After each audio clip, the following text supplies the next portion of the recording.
Someone loses their life to drowning every 2 minutes. In fact, I could have been that statistic when I almost drowned twice. Drowning is one of the leading causes of death among children aged 1 to 4 years. In fact, it is one of the most under-recognized public health threats. We're going to talk about drowning prevention with our expert, Dr. Caroline Lukasic, today.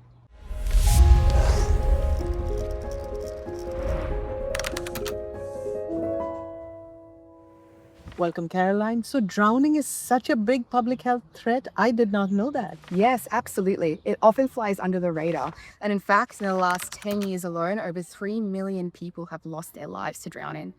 We've made such great progress in protecting the health of children over the last 40 years. We've had increased investment in child and maternal health.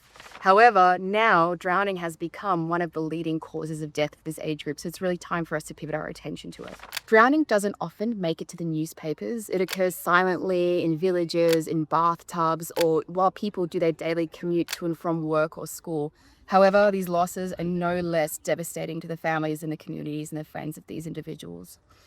Finally, I just wanted to also note that not all drowning events are actually fatal, and a lot of people who experience drowning end up with lifelong disabilities, which prevent them from being employed, which prevent them from living independently or contributing to their communities and their societies. Why are so many people drowning, especially children?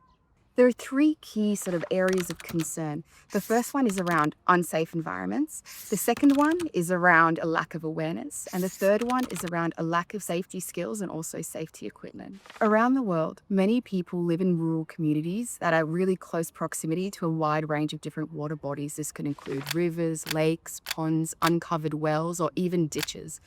It's very complicated and difficult to maintain effective supervision on children at all times in these areas, and also very costly, resource intensive to fence everything to keep it safe. So children may enter the water accidentally, or they may choose to actually engage and play in water that might not be safe. We also know that flooding exposes communities to water in a really sudden and unexpected way. And we know that people who travel over water to reach school or healthcare or work, also people who work close to water, are at risk. They don't have appropriate safety equipment, such as life jackets. Finally, a lot of countries in the world don't teach their children swimming and water safety skills through the school curriculum. And this causes many children to not have this sort of understanding or this ability. Caroline, coming back to the non-fatal drowning, I almost drowned twice. Both the times it was in the pool, and I tried to signal to people standing right outside the pool, and they could not tell that I was drowning. And at that time, I was also aware that anyone who comes to rescue me, I could pull them down with me because I was running out of breath and panicking. Could you talk to us about prevention of drowning?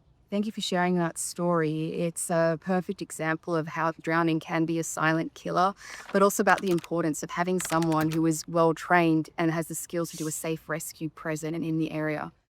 There are a number of things people at home can do to protect themselves and their families and loved ones from drowning.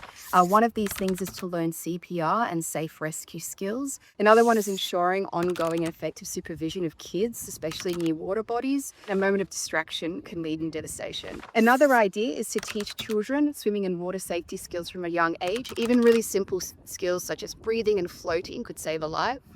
Additionally, it's not a good idea to consume alcohol either before swimming, while boating, or while supervising children, because we know alcohol impairs our judgment and impairs how we can react in an emergency situation. And finally, it's critical that everyone wears life jackets while boating, no matter how good their swimming skills are. Caroline, you're WHO's expert for drowning prevention and also a young mother. How has this work become personal for you now? Motherhood has definitely taught me a lot about the challenges in keeping children safe around water. I have a young 2-year-old girl, and she's very adventurous and she's very unaware of risks, especially when it comes to water. She loves being in and around the water. I was making dinner one night. I'd laid out the food on the kitchen table and gone to bathe my daughter in a shallow bath in the bathroom. While I was bathing her, I heard my dog jump on the table and start eating the food. And my initial instinct was to stand up and run out of the room to get the dog. But then I remembered that drowning among children can take place in 30 seconds, and drowning can occur in a really, really shallow amount of water. So of course I stayed put. And again, I have these sorts of moments throughout the last 2 years where you really recognize the complexity of caregiving, but also the importance of making sure that you do have this supervision over your kids.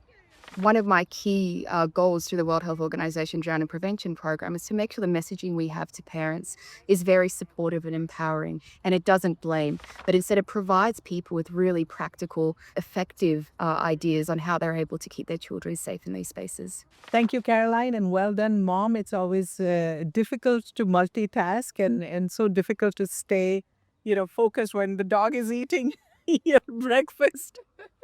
But that was Science in 5 today. Remember, anyone can drown, but no one should. And let's keep water and swimming a source of joy for all of us. Until next time, then, stay safe, stay healthy, and stick with science.